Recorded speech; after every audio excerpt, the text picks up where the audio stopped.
Mga kasayan, TMX125, walang brake light. Kasayan ha. Simple lang to, halos pare-pares lang yung mga panta. Patutok ko sa likod, walang brake light yung mga. Kasayan, walang brake light. Pero meron siyang park light. Yung park light yung kanyang tail light. Wala lang yung brake light. Ganito yung muna yung gagawin natin. Punta kagad tayo dito sa switch na to. Ito yung switch natin ha. Kung minsan kasi dito meron din, kaya lang sira na rin yung switch dito. Ito yung brake switch niya sa put. Ayan siya. Gantuin lang natin. Kailangan mabanat yung ano niya, yung pinaka spring. Ayan. Tapos tignan mo sa likod kung meron na. Tutok mo sa likod kung meron. Ayan. Wala. Ayan, wala siya ha. Pero meron siyang ano, meron siyang taillight. O ganito ang gagawin nyo dyan. Punta kayo dito sa may ano, sa may valve. Pwede nyo ano yung valve ha, pwede nyo siyang i-test ng manual. Tulad dito. Dalawa yung pag-test na gagawin natin ha.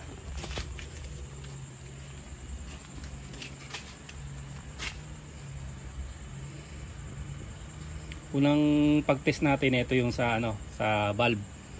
Ito natin yung valve. Pero yung pangalawang pag-test natin mas madali. Lagay nyo rito ito yung ground na, ito yung ground niya, yung pinaka body. Tapos tusukin natin. Okay, meron yung isa. Kailangan meron din yung isa ha. Pag wala isa, pundi. Okay, meron yung isa, meron din. Ibig sabihin nito buo yung ating valve.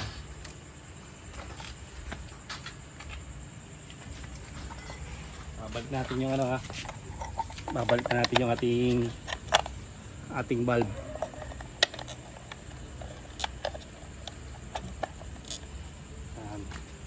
Ngayon, ibalik na natin yung valve. Pupunta tayo dito sa rektahan. Ito yung pangalawang pang testing natin. Pangalawang testing natin, punta tayo dito sa may sa may brake switch ha. Ito. Diretsuhin niyo lang to. Yan, ito diretsuhin niyo to ha.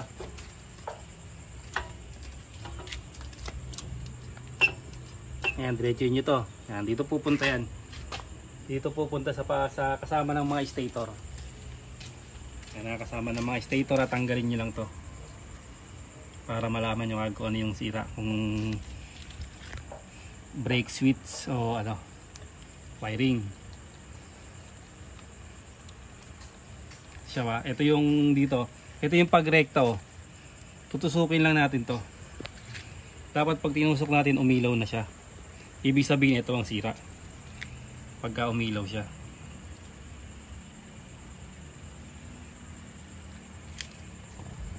Ayan siya ha.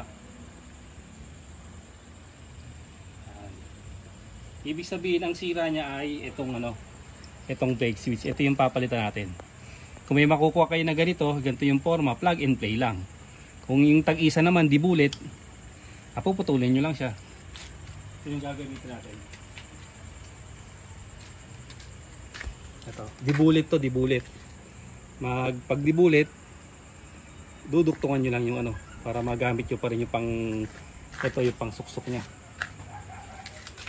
Sa kabila.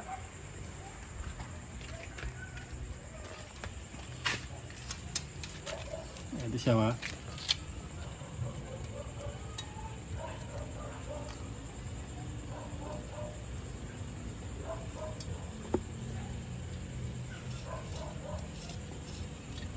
Ito yung adjustan yan.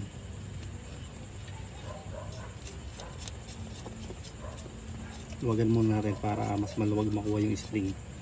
Mas madali siyang kunin pag maluwag. Yan. Pag maluwag na, angat.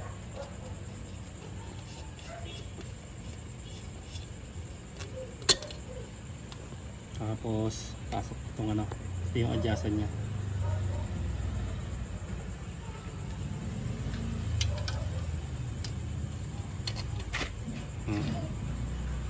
Pasok nyo lang dyan.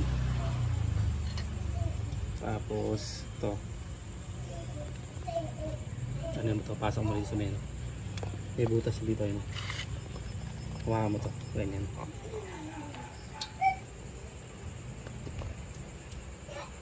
Yan. Ay, mali. Isa pa. Mali. Ito pala na ipasok yung pang ano natin, pang adjust ng lock. Kalimutan.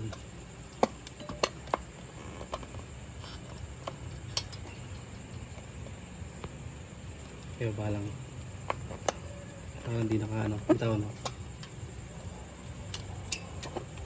Hindi nakalaban ng gusto yung spring. Pasok muna natin to.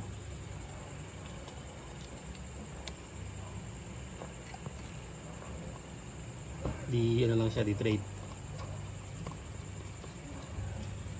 Saka natin ito ilalagay.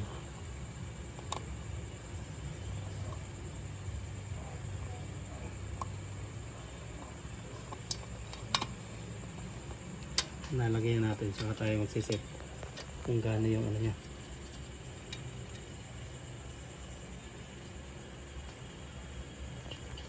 Kasi dalawa parehas naman tong di-trade oh.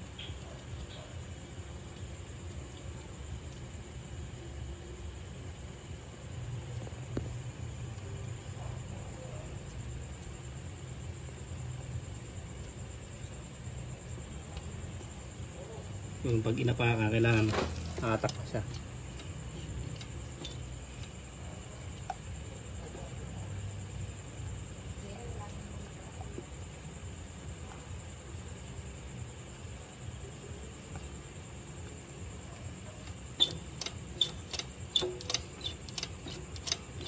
Dito pwede rin dito kayo magputol ha. Dito nyo napuputulin yung pinaka ano, pinaka brake switch. Saan yung tinanggal natin? So, tawid dito sa kabila. Ito. Bawa yan ano. Ganito gagawin nyo. Yan, pwede na dyan. Pwede dyan magputol. Para makuha nyo to. Kung walang sakit yung mabibili nyo. Pero kung may sakit, pasok nyo lang doon. Okay na. Suksok nyo lang siya.